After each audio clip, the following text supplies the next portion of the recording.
This is the city we call our own.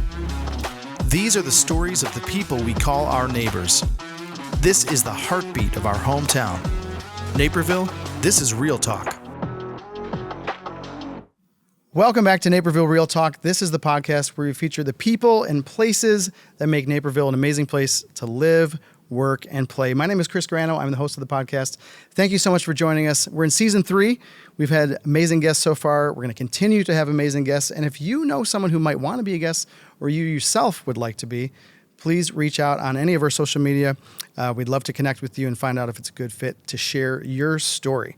So today's guest is an incredible part of our community, real service-minded person, the heart of a servant, and has been helping our community with the Career Networking Center for many years now, helping people get back on a right path with their career, helping develop skills. Today, I'd like to introduce the Executive Director of the Career Networking Center, Kim White. Kim, thank you so much for being here. Thank you so much for having me, Chris. Good to see you. You too. So there's a lot to talk about. I'd love to start get into the meat of it with the Career Networking Center. Tell me, how long have you been there, and talk about the mission, what someone who maybe has never heard of it before.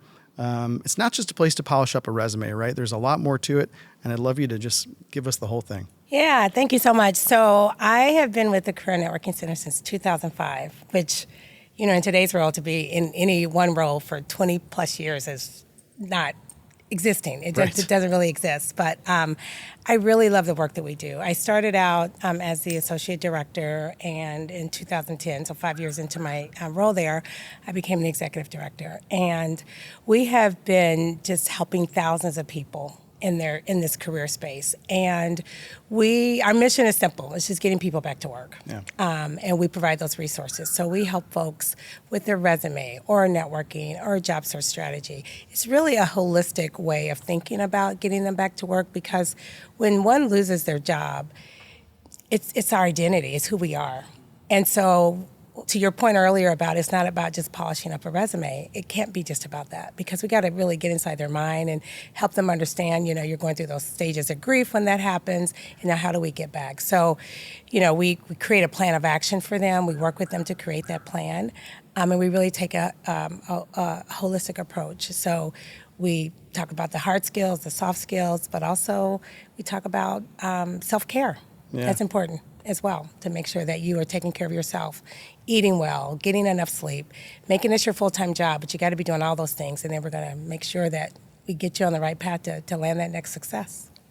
I'm so glad you used the word, I think you used the word grief. I mean, it's really, when you talk about major life events, births, marriages, divorces, deaths, and the loss of a job or getting a new job, those are major events. And, in a culture where people transition and switch jobs a lot, more than they used to. You said today, Absolutely. It's rare to be somewhere for 20 years, right?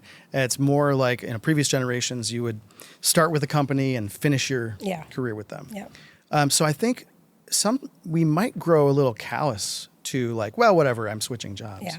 But when you're, as you said, your identity is in a role, maybe you put your trust in an organization. And then for whatever reason, then it ends, right? Whether it was cause or not. Yeah. It really is grief-inducing. So, what are you saying? What are those conversations like when you're trying to help someone kind of really get their mindset right?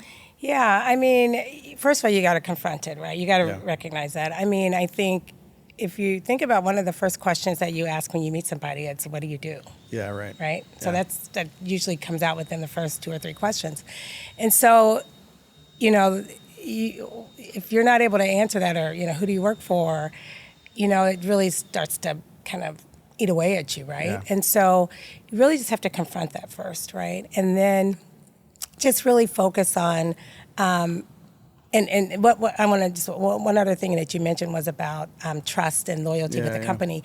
That sense of loyalty has gone away because people have seen, if you leave a job on your own, that's one thing. Right. But people are seeing, they're getting let go, and we've seen repeat clients over the 20 years I've been there. I've seen a number of clients that have come back. And so it's really just been able to confront it and just really focus on, we're going to get past this. Yeah. Creating that plan and then helping our clients get past it. Yeah. So talk about the clients, right? So what does that look like? I mean, I'm sure, I don't know that you necessarily have like a target demo. You've got people probably all different ages, all different backgrounds. What are maybe a couple of avatars of who you can help? We help anyone that's of workforce age. So 16 and older, we can help them with their job search. Usually that younger demographic, we're working with some of our nonprofits. We're doing career fairs and stuff for young folks. The majority of our clients, though, are going to be that, right out of school client, upwards of, we're still helping people that are in there well into their 60s and 70s that still want to continue to work. The average client that we see is probably about 55. Mid-level careers, but we see that entry level and we see that executive, that C-suite person as well. So we run the gamut in terms of the clients that we see. It's interesting you say the average is about 55, and you mentioned people into their 60s as well, and that makes me think of it may not be every situation, but I've talked with a previous guest about encore careers, right? Or someone who's been in one field or a similar role for a long time. And then they transition out, and maybe the industry's changing, and they can't really be in that industry anymore. Maybe they don't want to be. Yeah. What are the unique, situations around that where you're kind of having to walk people, maybe even try a new career at that age? Yeah, well, you know what? In that case, we really just focus on skills. Yeah. Let's focus on your skills and how can you transfer those skills into a new career. It's going to be harder to do in something like healthcare, right? Like those are really specific and targeted. Sure. But really, you can just focus on skills. And then now how do we transfer those into that new career? And so we really focus on that a lot. Yeah. And that's easy enough to do. And it's funny because you talk to a lot of people, and I've, just in talking with friends, right, Yeah. who are transitioning careers, and a lot of times they put themselves in a box, Yeah. right? And they'll think, well, I can only do this. And they need that outside perspective that you're providing to say, well, wait a second, right? Like you've done this, which applies to this other thing, right? And helping them realize their potential. And it's really good. I think a lot of times they just need the okay to do that, right? Because they don't really... They feel like this is all I've done. And, we have our coaches, a variety of appointments that we offer, but one specifically around that is career exploration. So you're sitting with that coach and you're talking through that. And at the end of that, you're like, oh, so I could do what I've been doing, use those skills, but I can switch. And I think it's just understanding that you can do that. Yeah. And it could still work. So we're seeing a lot of people, I think, really post-COVID, we really started seeing people looking through a different lens and saying, I want to try something different. I want to take my skills, but do something different. And it's okay to do that. And so that's been actually a really good thing for people because oftentimes I think once you start something at age 18 or 22 or whenever you start and you think this is what I'm going to do and I don't really know that I like it, but this is, what I started doing. Right. But now you can change that up. That's interesting. You mentioned post-COVID, and I think that was a big catalyst. We were even starting to see it before then. Really, this idea of, work that you love. I mean, people have always talked about that, but you're right. Like you get into a job when you're out of college or whenever it may be, and you got to pay the bills. Yeah. Right. And so people kind of get, I don't want to use the word trapped, but sometimes they might feel that way. Yeah. How are you counseling people through work-life balance and trying to figure out how does this really bring me joy besides just paying bills? I mean, paying the bills is obviously at the top, right? You got to make sure you're doing something you're able to, pay your mortgage and your cars and, all that. But I think really thinking about what is it that you love. I think once you're out of school and you've been in a work environment for 10 years or so, now you could take a look and say, you know what, this is where I want to put my energy, or I want to work in this nonprofit space, but nonprofits don't always pay as much. But what are some other ways I can do this? And I think you really have to look at that work-life balance. You have to look at your family, what makes the most sense. I mean, in my own situation, I thought I was going to be kind of having a corporate career, and I met a guy and. We made a career in the military, and so that goes out the window, right? You just have to think differently. But it was okay. It worked for us. So we had to figure out work-life balance. And I think at the top of all of it, it's seeing what works for your family, making sure you keep that self-care in there, because that's important. I'm a huge proponent of self-care and work-life balance. I think it has to be kind of at the top of the list there, and then figure out how to make it work. Yeah. So I'm glad that you mentioned kind of your own, personal situation, your thoughts. I just wanted to mention, you and your entire family have such a focus on service, community service. You mentioned the military. Where does that come from? Yeah, I think it's just from. I mean, I don't know that it was necessarily there when you're like in school. You're kind of all, it's all about you, right? It's all about me. But I think once we, got into this military life, and you just see things through a different lens. Like you're in places all over the world. You just exposed to so much more, and at least for us, and I just knew I wanted to do better and be better. And then, you just bring these little people into your world. Yes. And life just really changed for both of us, I think. I mean, it's not that we, we're doing bad things or anything, but we just started looking at things differently. Yeah. And how we wanted to. Yeah, you're right. It's a maturing. Yeah. What do you think it is that holds people back from being more involved and more invested in their community? Is it just trying to survive? Is it maybe there's not as much of an emphasis now in school or at home about serving? Mm-hmm. Yeah, I mean, I think sometimes there's just a hesitation for probably a number of reasons. I mean, I think once you put yourself out there in this day and age, you're it's not always niceties coming back your way. Yeah, so there's that. Yeah. But you don't expect that to be the case. Yeah. But, I think when we think about our young folks, right, our young people, they are just rocking it, I think. I think we can learn so much from what, young people are doing. I see how they are so in tune with, equality and the environment and climate change, and they're using their voices in ways that we never use our voices. And so I think I think we can learn a lot from what our young people are doing. I know my kids teach me a lot. I mean, they will, question things that we say, like, Mom, Dad, but yeah. Yeah, no, I agree. I mean, I think you're right. And there's this tendency, I think, to always kind of downplay the next generation. Oh, they don't know what they're talking about. No, you're right. There's a lot to learn. And especially because they're on the forefront of how our culture's changing. Absolutely. How the job force is changing. Everything. Right? Yeah. So I'm sure there's a lot to learn. Yeah, when you think about 2020 and, how we came out of that, I mean, I think, it probably wasn't the most popular thing to say as somebody who runs a career center, but, I loved how our young folks, I think, really have dictated where we are today. I mean, we've embraced work from home. I mean, people are back in the office, and I think that's important because it's important to have those in-person relationships. But you can still, accomplish a lot and do a lot. And I think, working from home, and I think it's, I know at the center, we were able to remove some barriers around folks who suddenly found themselves in job search. One of the things you have to think about are finances. Yeah. And if you're paying daycare, well, you can't necessarily do that. Daycare, my understanding, is super expensive now, Very. right? And so, we're saying, come to the center and we can help you, but, you can't bring your kid, so you got to keep your kid in daycare.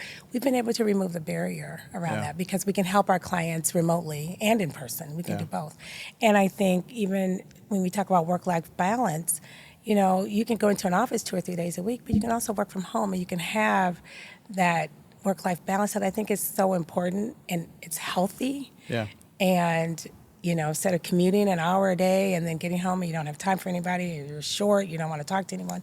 So it's a lot of good things that have come out of that, and I think really I owe a lot to, I think we got to give a lot of street cred to these young folks. Yeah. No, I agree. There's been a lot of positive changes. It really forced that work from home. It was already headed that way a little bit, but it really forced it more. And I work from home. Yeah. Love it. Yeah. Yeah. It is challenging with the kids, but when they're home. When they're home, of course. But I'm curious about, you've talked about some of the changes that you've made to your program. What's it like running a nonprofit, right? Especially we've gone through with the pandemic some challenging financial times for people, where they were just kind of trying to survive. What have some of the challenges been? What are the rewards? Yeah. Well, I'll start with the rewards, because at the end of the day, I think when you can see how you've helped someone, it makes everything, all those challenges that happen, makes it well worth it, right? So there's not a week that goes by that I don't get a note from a client that has thanked one of our volunteers for helping them land their job. And so those are the things that we, embrace and we welcome. Yeah. And yeah, the challenges are there. I mean, I think there's probably, I don't know, a nonprofit that's not experiencing some sort of financial, changes around funding and all of that. And I think one thing is we've always tried to, work together. I mean, not all. I mean, we do. We work together. We don't, if we have a client that comes to us and they're, experiencing food insecurity, we know where to send them. Yeah. I think what this has really done, though, is you don't have a choice now, right? So we are working with, any and all nonprofits. If you have folks, because if a nonprofit, is in the does food insecurity and one does homelessness, chances are that you've got a client that is in job search. Right. Yeah. So let's work together. Let's exchange that information. Let us help in this space, because this is what we're good at, and then we, pass on clients to get the other resources that they need. So I will say, living in this area, if you are someone who finds yourself in need of whatever that resource is, you're going to find it here. Yeah. I mean, it's just unbelievable, being in this space and knowing, the number of directors and that are running these nonprofits. I mean, we are all about working with folks and getting them the resources that they need. And so it's a great place to be from if you find yourself in need, for sure. Absolutely. I mean, there's something like 240, I think, nonprofits in the Naperville area. Something, I heard this stat, something crazy like that. In the Naperville area. And then when you just look at the surrounding counties, I mean, you're talking thousands of nonprofits and, all doing That's great amazing. Work. Yeah.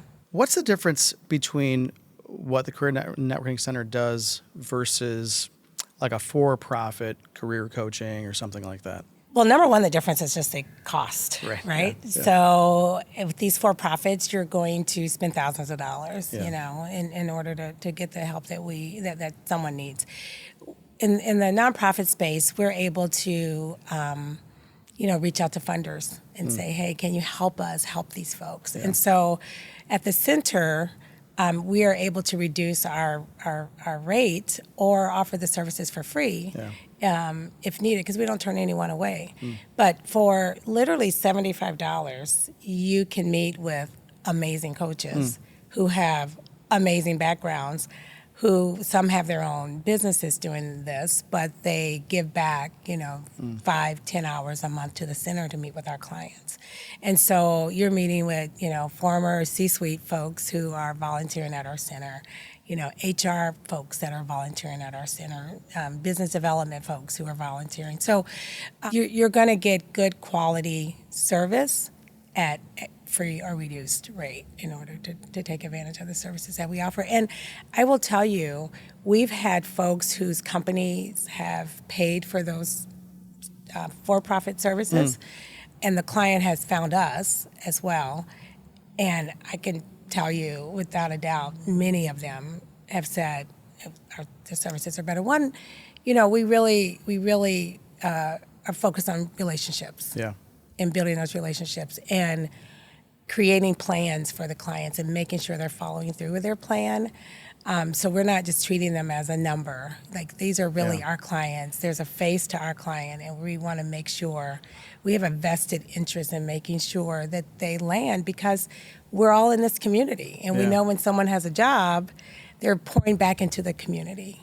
And so we're vested in that way. We want that to work for them.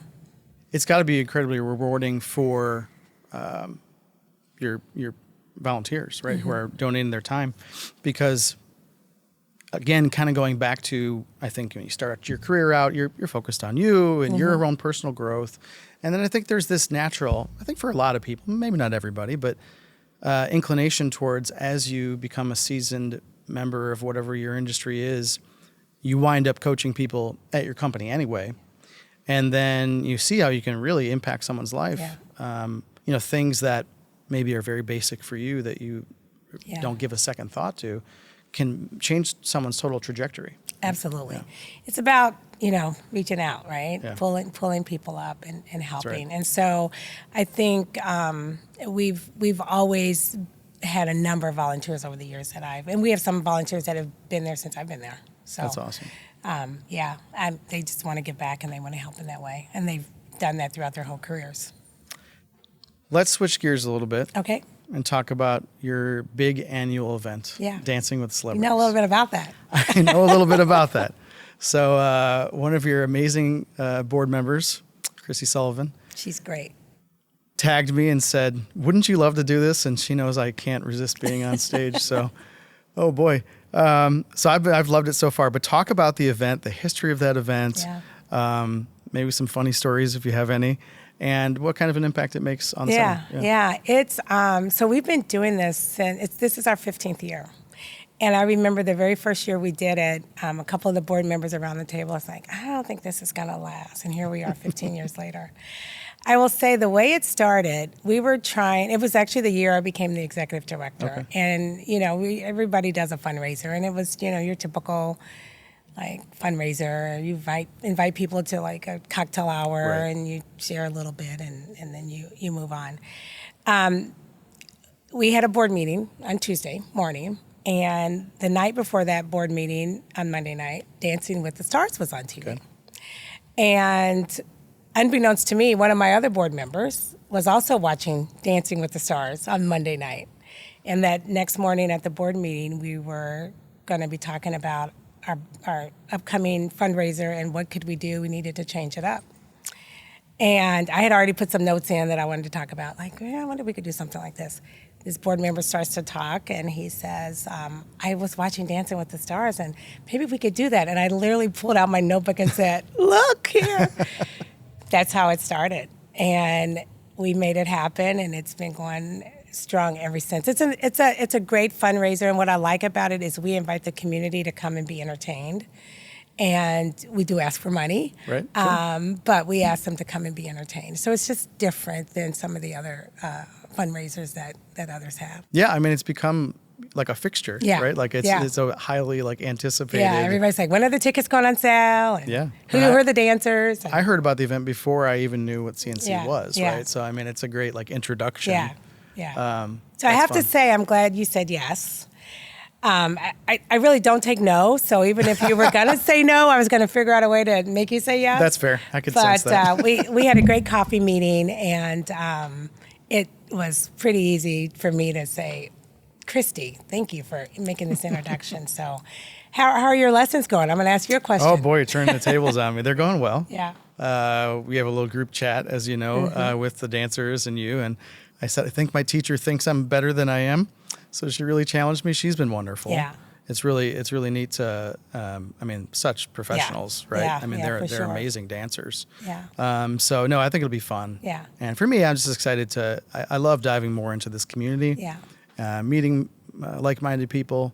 So why don't you want to plug the event and tell them when it is? I do, yeah. The event is on Thursday, September 18th. It's going to be at the Matrix Club at Meg's Lounge. So it's there, as soon as you walk in there, it's a lounge off to the left. Tickets are on sale. You can go to our website, careernetworkingcenter.org. We have some amazing dancers. I've been able to see 5 of you so far practice. And I know you got some really good footwork going on in your lesson. Our dance studios, Arthur Murray and I Just Want to Dance. I mean, I can't thank them enough. They give so much of their time and their staff and to just really help you guys. And it's really about, our clients and making sure that we can continue to, be there and do the things that we need to do to get our folks back to work. Yeah. Beyond attending Dancing with the Celebrities, how else can people get involved? Either through volunteering or donating. Talk about that. Yeah, so if you're interested, folks are hiring managers or have a background in HR or just want to, help folks that are, looking for their next success, reach out to us. We're always looking for volunteers, and we can use volunteers in a number of different ways. Even if you want to volunteer at the dancing event, we can do that as well. But yeah, I mean, it's just about giving back and helping our clients. So you can give in that way, time, talent, and of course, we always take dollars. So Yeah, wonderful. I'm so thankful that you did this. We could continue to talk forever. I want to do a lightning round. Okay. So we ask all of our guests now to do these. Okay. It's all Naperville-based. Okay. Right? So just kind of first thing that pops in your head. There are no wrong answers. Okay. You might offend people. That's I know. okay. I got to be careful about That's that. okay. Let's see what it is. I know. It's okay. All right. So let's see. So favorite coffee shop in town? Oh boy. I would have to say Sparrow. Sparrow. Yeah. It's a common answer. And I will say Sparrow because and it's not for the coffee. They have the best hot chocolate. I haven't tried their hot Their chocolate. hot chocolate is just amazing. And so I go there for hot chocolate, if that's fair. So, We had Amanda McMillan from Alive Center yeah, on, love and I her. talked to Amanda about, have you had the breakfast sandwiches? I have. They are good. The one with the pork belly? Yes. Oh my gosh. Crazy. Yes, and Crazy good. my dad loves the quiche, so there's that. Oh, yeah, they have good quiche too. Yeah. Okay. All right, so favorite under-the-radar lunch spot? Maybe it's not super popular, but you like it. Under the radar lunch spot. Okay, I don't know if I'm pronouncing it right, but Totopos or something like that. It's off Okay. of Ogden and Aurora Avenue in the Okay. dual parking lot. Yeah. Yeah, they have an amazing burrito that's really good. Okay. Maybe we'll have to visit. Yeah, Totopos. Okay, awesome. One word to describe downtown Naperville. Exciting. Yeah. It's Always something going on. Right? always something going on. Yeah. What is your favorite, similar to number 2, what's your favorite hidden gem in Naperville? It doesn't have to be food, it can be kind of anything. You know what? I don't know that it's a hidden. I mean, I just have to say the Riverwalk. And Okay. I like to sometimes just go and be there at like 6 in the morning and take a stroll. And Yeah. Well, it's like everybody very knows quiet, about it, yeah. but how often do you actually go experience it? Yeah. Right? Yeah, so take advantage of it. Take right? advantage of it Yeah. for sure. Okay, love that. What's your favorite annual event in Naperville? Besides Dancing with the Celebrities. I would have to say Juneteenth. Yeah. I love that. It's an event that we started, Yeah. and it's a great event. And we just did our 4th year with that. That's awesome. Yeah. Tell a little bit about it. What do you guys do? Yeah, Juneteenth. We actually have it at Rotary Hill, and it's just a great time to educate and understand what Juneteenth is and what it's all about. And so, yeah, it's been great. It's been a learning and education experience for myself. So That's I've awesome. learned a lot more myself about it. Good. Well, hey, Juneteenth next Yeah, year. next year. It's always year. the third Saturday in June. Okay, It's usually when fantastic. we have it. Awesome. 2 more. What Naperville park would you turn into your office if you could? JC's Park. JC's Park. Okay. Yeah, I work from there a lot. Okay. I There love you go. I love working there. I usually go grab hot chocolate or something from Sparrow and just walk over to JC's Park. Awesome. Yeah. See, you knew. I knew. All right, last one. Who is one Napervillian that everybody should know about? Kind of an unsung hero, maybe doesn't get the credit they deserve. Okay, now I would probably say my husband if it, That's okay. no. You know what? I'm going to just say collectively our volunteers. Okay. They do. I am in awe of the work that they do and that they continue to do to serve our clients with no expectation for anything other than to help our clients. Yeah. So I've got to give it up for the Career Networking Center volunteers. That's a perfect way to end it. I love it. If you haven't checked out the Career Networking Center, whether it be if you are in need, whether it be if you want to give back, if you want to see some friends and local people in town make their best attempt at looking like real dancers, please get plugged in. And the time that I've gotten to know Kim has been precious to me. I mean, you're, without gushing over you, you're a pretty amazing person. Thank you. We are excited to have you here, excited to have you in town, and just making our community a better place. So Thank thanks you, for Chris. doing what you do. Thank you. And we'll see you in September. All right. Can't wait. Thank you. Bye, everybody. We'll see you next time on Naperville Real Talk. Don't forget to subscribe, share the podcast. You can find us on Spotify, Apple Podcasts, YouTube, all the places, and we'll see you next time.